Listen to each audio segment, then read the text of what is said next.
عمرك سألت نفسك ليه بنتكسف نتكلم مع أولادنا عن حاجات مهمة زي مثلا هم جم منين؟ أم اتسألت من ابنها اللي عنده 7 سنين وهو بيقول لها ماما، هو أنا جيت منين؟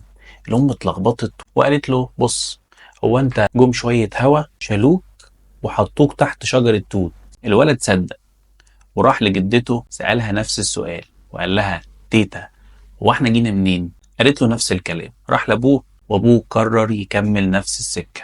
وفي مرة من المرات الميس بتاعته طلبت منه إن هو يكتب مقالة عن تاريخ جدوده. اكتشفت الميس إن هو كاتب في المقالة بتاعته إن إحنا للأسف عيلة ما بنخلفش، إحنا عيلة بتجيب عيالها من تحت شجرة توت بقالنا 3 أجيال. الحقيقة إحنا اللي بنتكسف، وده بيخلي ولادنا يعرفوا المعلومة من حتة غلط. دراسة سنة 2019 اكتشفوا ان الاطفال ما بين 11 و 14 سنة 75% منهم قالوا ان اهلهم ما بيتكلموش معاهم خالص عن المواضيع دي، ونفسهم يسمعوا المعلومات من اهاليهم. عشان كده الثقافة الجنسية لازم تبدأ من البيت مش من بره.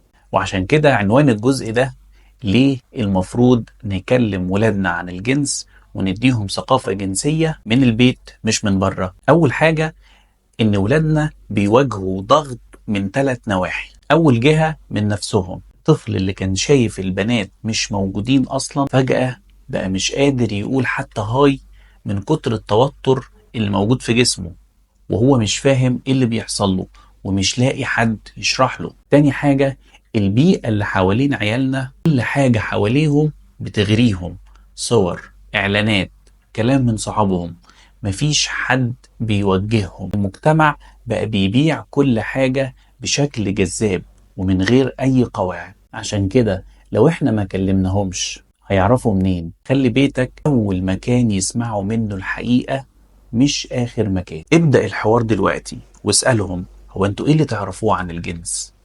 ايه اللي تعرفوه عن العلاقة بين الولاد والبنات؟ ايه اللي تعرفوه عن الاختلاف بين الولد والبنت؟ النهاردة احنا عايشين في زمن بيبيع كل حاجة حتى العلاقة. بقى في ناس شايفة ان الجنس هو وسيلة للمتعة وبس، من غير حب ولا امان ولا حتى مسؤولية. أطفالنا بيتعرضوا لرسائل كتير من كل ناحية، مسلسلات وإعلانات ومزيكا وفيديوهات كلها بتقول لهم إن ده طريق السعادة.